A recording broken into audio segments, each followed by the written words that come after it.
আসসালামু আলাইকুম। আমন্ত্রণ জানাচ্ছি জাগো টিভিতে। আপনাদের সাথে আছে আমি মমতাজ শাহিন রুম্পা। শুরুতেই জানিয়ে দিব আপডেটগুলো। কোটা আন্দোলন ঘিরে সংঘর্ষ, রাজধানীতে বেওয়ারিশ হিসেবে 21 লাশ দাফন। মেট্রো স্টেশন যেভাবে ধ্বংস করেছে মানতে পারছি না, আরো যা বললেন প্রধানমন্ত্রী। ঘটনা চাপা দিতে হতাহতের হিসেব দিচ্ছে না সরকার। মানুষ হত্যার কথা বাদ দিয়ে শুধু স্থাপনা ধ্বংসের কথা বলা হচ্ছে, মির্জা ফখরুলের মন্তব্য। আদালতে স্বীকারোক্তি, চট্টগ্রামে শ্রমিক লীগ নেতার নির্দেশে বাসে আগুন, 4 লাখে চুক্তি। অরাজনৈতিক আন্দোলনকে বিএনপি জামায়াত সহিংস করেছে, মন্তব্যে জয়। বরিশালের সাবেক মেয়র সাদিক আব্দুল্লাহর উপর হামলা, বিএনপির 28 নেতাকর্মী সহ 8 শতাধিকের বিরুদ্ধে মামলা। দর্শক শুনছিলেন শিরোনাম, এবারে বিস্তারিত। সরকারি চাকরিতে কোটা সংস্কার আন্দোলনকে কেন্দ্র করে বিক্ষোভ, সহিংসতা ও সংঘর্ষের ঘটনায় নিহত এক শিশু সহ 21 জনের লাশ বেওয়ারিশ হিসেবে দাফন করা হয়েছে। রাজধানীর 3টি সরকারি হাসপাতালের মর্গ থেকে গত 3 দিনে এই 21 জনের লাশ আঞ্জুমান মফিদুল ইসলামকে দিয়েছে পুলিশ। আঞ্জুমান মফিদুল ইসলামের দাফন সেবা কর্মকর্তা কামরুল আহমেদ বিষয়টি নিশ্চিত করেছেন। লাশগুলো পাওয়ার পর সিটি কর্পোরেশন নির্ধারিত স্থান মোহাম্মদপুরের রায়েরবাগ এলাকায় দাফনের ব্যবস্থা করে সংস্থাটি। আঞ্জুমান মফিদুল ইসলাম সূত্র জানায়, গত সোমবার সংঘর্ষে নিহত এক শিশু সহ 9 জনের লাশ ঢাকা মেডিকেল কলেজের মর্গ ও শহীদ সোহরাওয়ার্দী মেডিকেল কলেজের মর্গ থেকে তাদের দেওয়া হয়। পরদিন মঙ্গলবার স্যার সলিমুল্লাহ মেডিকেল কলেজ থেকে একটি লাশ পায় তারা। গতকাল বুধবার ঢাকা মেডিকেল কলেজের মর্গ থেকে 9টি লাশ বেওয়ারিশ হিসেবে দেওয়া হয়েছে। এরপর ওই 21 জনের লাশ মোহাম্মদপুরের রায়েরবাগ এলাকায় দাফন করা হয়েছে বলে জানায় সূত্রটি। শহীদ সোহরাওয়ার্দী মেডিকেল কলেজের মর্গে লাশ ব্যবস্থাপনার সঙ্গে যুক্ত একজন নাম প্রকাশ না করার শর্তে বলেন, সোমবার 6 জনের লাশ মর্গে আনা হয়। তাদের কারো শরীরে গুলি, আবার কারো শরীরে ছিল মারাত্মক জখমের চিহ্ন। আঞ্জুমান মফিদুল ইসলামের দাফন সেবা কর্মকর্তা কামরুল আহমেদ বলেন, 3 দিনে পুলিশের কাছ থেকে বেওয়ারিশ হিসেবে 21 জনের লাশ পেয়েছি, তবে এই বিষয়ে বিস্তারিত কোনো তথ্য দিতে রাজি হননি তিনি। এদিকে প্রধানমন্ত্রী শেখ হাসিনা বলেছেন, যেসব স্থাপনা মানুষের জীবনকে সহজ করে সেগুলো ধ্বংস করা আসলে কোন ধরনের মানসিকতা। ঢাকা শহর যানজটের নাকাল থাকলেও মেট্রো স্বস্তি দিয়েছে। আধুনিক প্রযুক্তির মেট্রো স্টেশন যেভাবে ধ্বংস করেছে মানতে পারছি না। বৃহস্পতিবার 25 জুলাই সকাল 8:30টায় মিরপুর 10 নম্বর মেট্রো রেল স্টেশন পরিদর্শন শেষে গণমাধ্যমকে এ কথা বলেন তিনি। প্রধানমন্ত্রী বলেন, সাধারণ মানুষ যেন নির্বিঘ্নে কর্মক্ষেত্রে পৌঁছাতে পারে সেটা সুনিশ্চিত করা হবে। দেশটা যাতে আর্থিকভাবে সচ্ছল হতে পারে সেই চেষ্টাই করব। এদেশের মানুষ রক্ত দিয়ে দেশ স্বাধীন করেছে, সেই দেশটা ব্যর্থ হতে পারে না। এর আগে গত শুক্রবার বিকেলে রাজধানীর মিরপুর 10 ও কাজীপাড়া স্টেশনে হামলা হয়। ভাঙচুর করা হয় CC camera, LED monitor, ticket কাটার মেশিন সহ বিভিন্ন জায়গায়। লুট করা হয় মূল্যবান অনেক জিনিস। পরে কি পরিমাণ ক্ষতি হয়েছে তা নির্ণয় কমিটি করেছে মেট্রো রেল কর্তৃপক্ষ। বিএনপি মহাসচিব মির্জা ফখরুল ইসলাম আলমগীর বলেছেন, শিক্ষার্থীদের কোটা সংস্কার আন্দোলনে হত্যাকাণ্ডের ঘটনা ধামাচাপা দিতে প্রতারণা করছে সরকার। সংকট নিরসন না করে গোটা বিশ্বকে একটি ভ্রান্ত ধারণা দিতে স্থাপনার দিকেই সরকারের সব ফোকাস।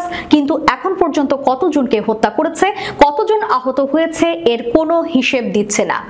গত কয়েকদিনে সারা দেশে দলের প্রায় 2000 নেতাকর্মীকে গ্রেফতার করা হয়েছে বলে জানিয়েছেন বিএনপির মহাসচিব মির্জা ফখরুল ইসলাম আলমগীর। তিনি বলেছেন, শত শত মানুষকে হত্যা এবং আহতদের পুরোপুরি বাদ দিয়ে সরকার দেশবাসীকে ভ্রান্ত ধারণা দিতে শুধু সরকারের স্থাপনাগুলোর কথা সামনে আনছে। রাজধানীর গুলশানে বিএনপির চেয়ারপারসনের কার্যালয়ে এক সংবাদ সম্মেলনে মির্জা ফখরুল ইসলাম এ কথা বলেন। কোটা সংস্কারের দাবিতে ছাত্র আন্দোলনকে ভিন্ন খাতে প্রবাহিত করার অভিযোগ করে মির্জা ফখরুল বলেন, একটা জিনিস দেখবেন, যখনই তারা কথা বলছে তারা কিন্তু কয়েকটা স্থাপনায় যে আক্রমণ হয়েছে, কিছু ধ্বংস হয়েছে, সে কথাগুলোই বলছে। এই যে পুলিশের হাতে গুলিবিদ্ধ হয়ে শত শত প্রাণ চলে গেল, সে ব্যাপারে তারা কোনো কথা বলছে না। চট্টগ্রামে শ্রমিক লীগ নেতা দিদারুল আলমের সঙ্গে 4 লাখ টাকার চুক্তিতে বিআরটিসি বাস ডিপোতে থাকা 4টি বাসে আগুন ধরিয়ে দেন লেগুনা চালক সোহেল রানা। আগুন দেওয়ার ঠিক 10 ঘন্টা আগে এই জন্য সোহেলকে 500 টাকা অগ্রিম দিয়ে কাজটি করতে বলেন দিদারুল আলম। কথা ছিল বাকি টাকা দেওয়া হবে কাজ শেষে।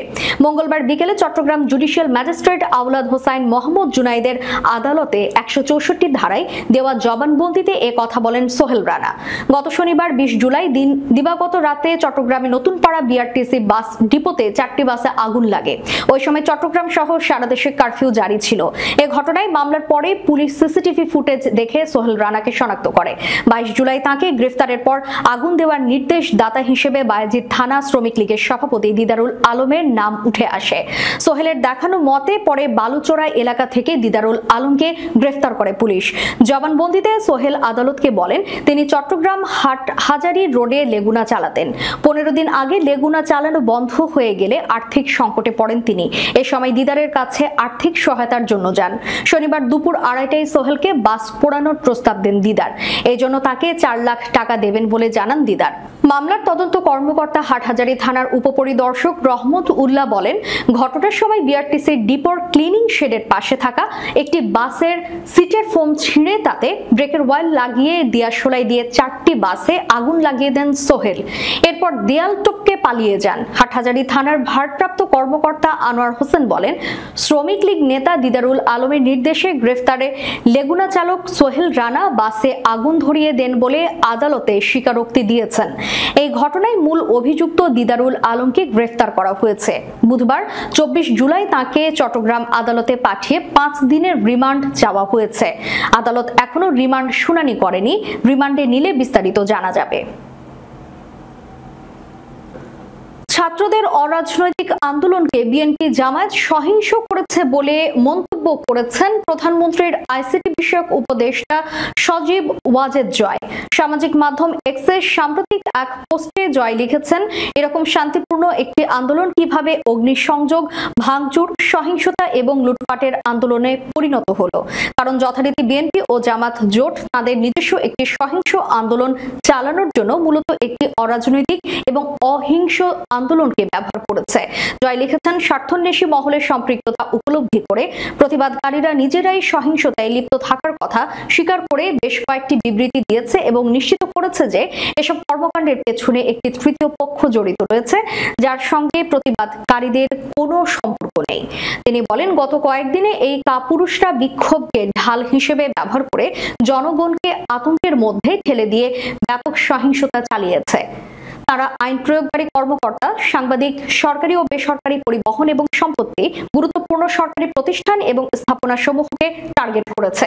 জয় বলেন, তারা যেখানেই সুযোগ পেয়েছে সেখানেই সরকারি বেসরকারি সম্পত্তিতে ব্যাপক লুটপাট করেছে। তারা একটি কারাগারে হামলা করে সকল বন্দীকে মুক্ত ও অস্ত্র লুট করে। তিনি বলেন, এই ধরনের নজিরবিহীন মাত্রার সহিংসতার কারণেই সরকার সশস্ত্র বাহিনী মোতায়েন এবং অস্থায়ীভাবে কারফিউ জারির মতো কঠোর সিদ্ধান্ত নিয়েছে। এর কারণ হলো আরো কোনো সহিংসতা প্রতিরোধ, সরকারি ও ব্যক্তিগত সম্পত্তি রক্ষা এবং দেশের জাতীয় নিরাপত্তা বজায় রাখা সরকারের দায়িত্বের মধ্যেই পড়ে।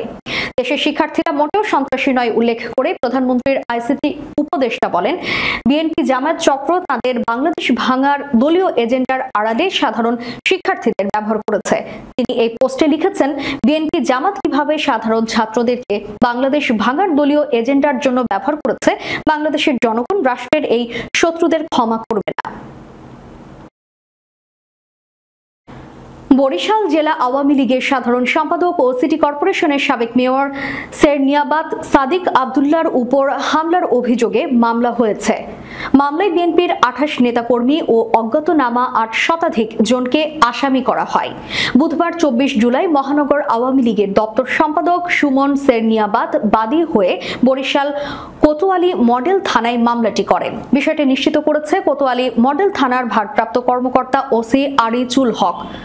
বিএনপির একটি সূত্র জানিয়েছে, বরিশাল বিএনপির শীর্ষ নেতাদের সবাইকে মামলায় আসামি করা হয়েছে। এর আগে শিক্ষার্থীদের কোটা সংস্কার আন্দোলনে সংহতি জানিয়ে মহানগর বিএনপি গত শুক্রবার বিকেলে নগরীর সিএনজি রোডে বিক্ষোভ মিছিল করে। মিছিলটি বিএডিসি কার্যালয়ের সামনে পৌঁছালে সাদিক আব্দুল্লাহর নেতৃত্বে মোটরসাইকেল বহর এসে হামলা চালায়। এ সময় বিএনপি পাল্টা প্রতিরোধ করলে দুপক্ষের মধ্যে সংঘর্ষ ও ধাওয়া পাল্টা ধাওয়ার ঘটনা ঘটে। এক পর্যায়ে সাদিক আব্দুল্লাহকে ঘিরে ফেলে ইট পাটকেল নিক্ষেপ করেন বিএনপি নেতাকর্মীরা। এ সময় মহানগর বিএনপির আহ্বায়ক মনিরুজ্জামান ফারুক ও সদস্য সচিব জিয়াউদ্দিন শিকদারকে কুপিয়ে জখম করা হয়। দর্শক, শেষ করার পূর্বে সংবাদ শিরোনামগুলো জানিয়ে দিব আরো একবার। কোটা আন্দোলন ঘিরে সংঘর্ষ, রাজধানীতে বেওয়ারিশ হিসেবে 21 লাশ দাফন। মেট্রো স্টেশন যেভাবে ধ্বংস করেছে মানতে পারছি না, আরো যা বললেন প্রধানমন্ত্রী। ঘটনা চাপা দিতে হতাহতের হিসেব দিচ্ছে না সরকার। মানুষ হত্যার কথা বাদ দিয়ে শুধু স্থাপনা ধ্বংসের কথা বলা হচ্ছে, মির্জা ফখরুলের মন্তব্য। আদালতে স্বীকারোক্তি, চট্টগ্রামে শ্রমিক লীগ নেতার নির্দেশে বাসে আগুন, 4 লাখে চুক্তি। অরাজনৈতিক আন্দোলনকে বিএনপি জামায়াত সহিংস করেছে, মন্তব্যে জয়। বরিশালের সাবেক মেয়র সাদিক আব্দুল্লাহর উপর হামলা, বিএনপির 28 নেতাকর্মী সহ 8 শতাধিকের বিরুদ্ধে মামলা। এতক্ষণ আমাদের সাথে থাকার জন্য ধন্যবাদ। আল্লাহ হাফেজ।